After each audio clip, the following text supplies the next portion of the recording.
Hey everybody, what is going on? I hope you guys are all doing well, and welcome to another tutorial video. In this video, I'm going to be showing you guys how you can connect CJ Dropshipping to your Shopify store. So let's get right into it.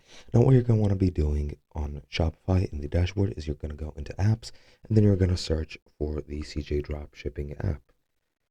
As you can see, you have this app that popped up right here, and for some reason, it's just not showing it. There we go. Just click on that, and then you're going to go ahead and install it just like so. It's going to open up a new tab for the store, so you can just close any previous tabs that you have open. And now you're going to grant the request to authorize the installation of this app. Once that is done, you're going to go ahead and connect this app with Shopify and Shopify to CJ Dropshipping, which I'm going to show you what that looks like right now. So let me just wait for a second while this installs. But pretty much you just go in here and then you request a link or a code of some sort to connect CJ Dropshipping to, well, your CJ account.